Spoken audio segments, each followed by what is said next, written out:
तुलसी माँ को जल देते समय बोलने चाहिए। यह 3 शब्द सभी मनोकामनाएं पूर्ण हो जाती हैं। तुलसी माँ के पौधे को जल देते समय क्या बोलना चाहिए? एक बार की बात है, भगवान विष्णु आराम कर रहे थे। तभी वह माँ लक्ष्मी आई और माँ लक्ष्मी ने भगवान विष्णु से तुलसी माँ को जल देने का महत्व पूछ लिया था। तब भगवान विष्णु ने उन्हें उसका महत्व सुना दिया था। आगे देवी माँ लक्ष्मी कहती हैं, हे स्वामी, आपने मुझे तुलसी माँ को जल देने का महत्व तो बता दिया है, किंतु अब मेरे मन में यह जानने की जिज्ञासा हो रही है कि तुलसी माँ को जल कैसे देना चाहिए। तुलसी माँ को जल देने की सर्वोत्तम विधि कौन सी है तथा तुलसी माँ को जल देने का मंत्र कौन सा है? कृपया आप मुझे इन सभी प्रश्नों का उत्तर दें। तब भगवान विष्णु देवी माँ लक्ष्मी से कहते हैं, हे प्रिय, जिस प्रकार से मैंने तुम्हें तुलसी माँ का महत्व सुनाया है, उसी प्रकार से तुलसी माँ को जल देते समय बोले जाने वाले मंत्र का भी बड़ा महत्व है। यह मंत्र केवल 3 शब्दों का है, किंतु इसका प्रभाव बहुत कल्याणकारी है। जो भी इंसान प्रतिदिन तुलसी माँ को जल देते समय अपने मुख से केवल यह 3 शब्द बोल देता है, तो साक्षात माँ लक्ष्मी उसके घर में प्रवेश करती है। उसकी दरिद्रता समाप्त हो जाती है, उसे धन धान्य की प्राप्ति होती है। वह मंत्र बताने से पूर्व मैं आपको तुलसी माँ के इस मंत्र का महत्व सुनाता हूं। इस महत्व को सुन लेने मात्र से ही इंसान के समस्त पाप नष्ट हो जाते हैं। लेकिन दोस्तों, अगर आप भी चाहते हैं कि आपके ऊपर और आपके पूरे परिवार के ऊपर माता लक्ष्मी का आशीर्वाद सदैव बना रहे, तो इस वीडियो को एक लाइक करें और आपके अपने चैनल अद्भुत वास्तु ज्ञान को सब्सक्राइब करें और कमेंट बॉक्स में जय माता लक्ष्मी लिखना ना भूलें। दक्षिण में एक बहुत ही सुंदर नगरी थी जिसका नाम यम नगरी था। वहां एक ब्राह्मण रहता था जिसका नाम रमेश था। हालांकि वह जन्म से ब्राह्मण था, लेकिन उसकी बुद्धि खोटी थी और वह पापी स्वभाव का इंसान था। उसके परिवार में भी कोई धार्मिकता या शास्त्र ज्ञान नहीं था।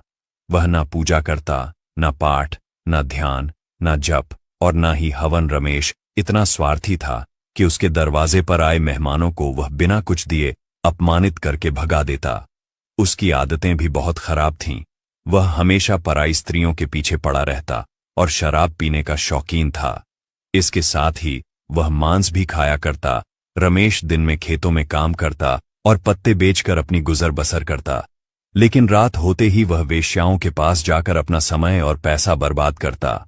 इस तरह उसने कई साल अपनी दुराचरण आदतों के साथ बिताए। भगवान विष्णु ने देवी लक्ष्मी को यह कथा सुनाते हुए समझाया कि ऐसे पापी व्यक्ति के जीवन में भी तुलसी माँ की पूजा और उनके मंत्र का कितना महत्व है। देवी लक्ष्मी ने इस कथा को सुनने में अपनी पूरी रुचि दिखाई। फिर एक दिन वह दुर्बुद्धि रमेश बेचने के लिए पत्ते इकट्ठा करने के लिए एक आर्ष की वाटिका में घूमने लगा और पत्ते तोड़ने लगा। तभी एक काल रूपधारी काले सर्प ने उस ब्राह्मण को काट लिया और उसी समय पर उसकी मृत्यु हो गई। उसके बाद 2 यम के दूत उसे लेने के लिए उस स्थान पर प्रकट हुए और उसे उठाकर यमलोक ले जाने लगे। मार्ग में वह यम दूतों के सामने बहुत विलाप करने लगा, हे दूतों, मुझे कहां ले जा रहे हो? मुझे छोड़ दो, मेरे प्राण बख्श दो।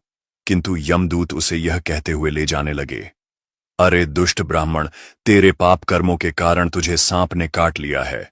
अब यमदेव तुझे अवश्य घोर नरक में डाल देंगे।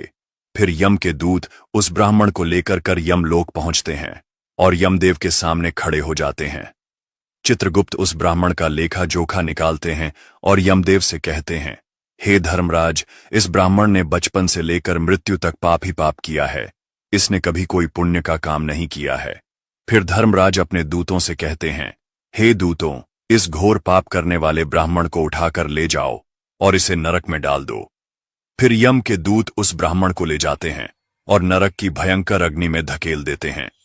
अनेक वर्षों तक नरक में सजा भुगतने के बाद उस ब्राह्मण को दूसरे जन्म में एक बैल का शरीर मिलता है। एक समय की बात है, एक पापी व्यक्ति की आत्मा बैल के रूप में जन्मी। बैल बनने के बाद उसने बोझा उठाने का काम शुरू किया। उसका मालिक दिन रात उससे काम करवाता और उसे बिल्कुल आराम नहीं मिलता। धीरे धीरे जब उस बैल की ताकत कम हो गई तो उसके मालिक ने उसे एक लंगड़े आदमी को बेच दिया। लंगड़ा आदमी उस बैल को अपना साधन बना लिया। वह उसकी पीठ पर बैठकर हर जगह जाया करता। इस तरह उस बैल ने पूरे 8 साल तक उस लंगड़े आदमी का बोझ उठाया। एक दिन लंगड़ा आदमी उस बैल की पीठ पर बैठकर एक ऊंचे पर्वत पर चढ़ने लगा। पहाड़ पर चढ़ने में बहुत वक्त लग गया और बैल बुरी तरह थक गया। उसकी शक्ति खत्म हो गई और आखिरकार वह जमीन पर गिर पड़ा। वह बैल बेहोश हो गया और अंतिम सांसें लेने लगा। वहां मौजूद लोग उसे देखकर दया से भर गए। वे उसके पास आकर उसके मुख में पानी डालने लगे ताकि उसे थोड़ी राहत मिल सके। उसी भीड़ में एक पुण्यात्मा व्यक्ति भी था। उसने बैल को देखकर सोचा कि इस प्राणी का कुछ भला हो सके, इसलिए उसने अपना पुण्य उस बैल को दे दिया। यह देखकर वहां खड़े अन्य लोगों ने भी अपने अपने पुण्य उस बैल को दान कर दिए ताकि उसकी मुक्ति हो सके।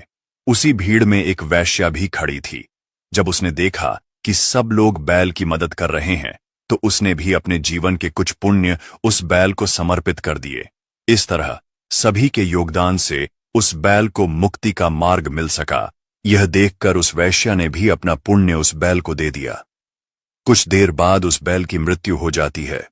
फिर उस स्थान पर यमदूत आते हैं और उस बैल के शरीर से उस ब्राह्मण की आत्मा को निकालकर यमलोक ले जाते हैं। यमलोक ले जाने पर उसे यमदेव के सामने खड़ा किया जाता है और फिर चित्रगुप्त उसका लेखा जोखा देखते हैं तो वे आश्चर्य में पड़ जाते हैं। उस वैश्या के द्वारा उस बैल को दिया हुआ पुण्य बहुत बड़ा होता है। उस पुण्य के प्रभाव से सभी जन्मों के पाप नष्ट हो जाते हैं। फिर देव उस ब्राह्मण के सभी पाप क्षमा करते हैं और कहते हैं, हे ब्राह्मण, उस वैश्या ने तुझे अपना पुण्य देकर तुझ पर बड़ा उपकार किया है। केवल उसी के पुण्य के कारण तुम्हारे सब जन्मों के पाप नष्ट हो गए हैं और यमदेव उसे फिर से इंसान जन्म प्रदान करते हैं। इस बार वह पृथ्वी पर आकर एक उत्तम ब्राह्मण कुल में जन्म लेता है। उस महापुण्य के प्रभाव से उसे इस नए जन्म में अपने पूर्व जन्म की बातें याद आने लगती हैं। जब वह ब्राह्मण बड़ा हो जाता है तो उसे याद आता है कि पिछले जन्म में जब वह बैल था तब एक वैश्या ने उसे उसका पुण्य दे दिया था। इसीलिए उसके मन में उस वैश्या के बारे में जानने की इच्छा होती है और उस महापुण्य के बारे में जानने के लिए उस वैश्या का पता लगाकर उसे ढूंढते हुए उसके नगर में चला जाता है। वह वैश्या अब बूढ़ी हो चुकी थी।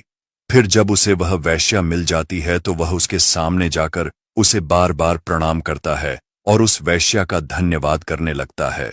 वह वैश्या कहने लगती है, हे ब्राह्मण श्रेष्ठ, आप कौन हैं और किस कारणवश आप मुझ वैश्या को धन्यवाद दे रहे हैं? मैंने आपका कौन सा कार्य किया है जो आप मुझे नमस्कार कर रहे हैं? तब वह ब्राह्मण कहता है, हे मां, मैं वही बैल हूं जिसे तुमने अपना पुण्य दे डाला था। अपने पाप कर्मों के कारण मुझे पिछले जन्म में बैल होना पड़ा था। उस पर्वत पर जब मैं मर रहा था तो तुमने मुझे ना पुण्य दिया था। तुम्हारे पुण्य के प्रभाव से ही आज मुझे फिर से इंसान जन्म मिला है। तुम्हारे द्वारा दिए गए उसी पुण्य के कारण मुझे अपने पूर्व जन्म की सारी बातें याद हैं। किंतु हे मां, मैं आज यहां पर यह जानने के लिए आया हूं कि तुमने मुझे उस समय पर अपना कौन सा पुण्य दिया था जिस कारण से मेरे सभी जन्मों के पाप नष्ट हो चुके हैं। मैं उस पुण्य के बारे में जानना चाहता हूं। तब वैश्या ने कहा, हे ब्राह्मण श्रेष्ठ, मैंने तो अपने जीवन में कोई पुण्य के काम नहीं किए हैं, किंतु मेरे घर में एक तोता है जो पिंजरे में रहकर हमेशा कुछ बोलता रहता है, जिसे सुनकर मेरा अंतकरण पवित्र हो गया है। उस तोते ने वैश्य और ब्राह्मण को देखकर कहा, मैं वही तोता हूं जिसने वह मंत्र बोला था और उसी मंत्र का पुण्य मैंने तुम्हें दान दिया था। यह सुनकर वैश्य और ब्राह्मण उत्सुकता से उससे पूछने लगे, हे शुक, यह मंत्र कौन सा है जो हमारे जीवन का उद्धार कर गया? तुम्हें यह मंत्र किसने सिखाया और इसका अर्थ क्या है? तोता उनकी बात सुनकर अपनी कहानी सुनाने लगा। उसने कहा, हे ब्राह्मण श्रेष्ठ, पिछले जन्म में मैं भी एक ब्राह्मण था, लेकिन मैं अपने ज्ञान के अहंकार में इतना अंधा हो गया था कि मैंने कभी अपने गुरुजनों का आदर नहीं किया। मैं हमेशा उनका अपमान करता था और अपने ज्ञान पर इतना घमंड करता था कि मेरा स्वभाव क्रोधी और द्वेषपूर्ण हो गया।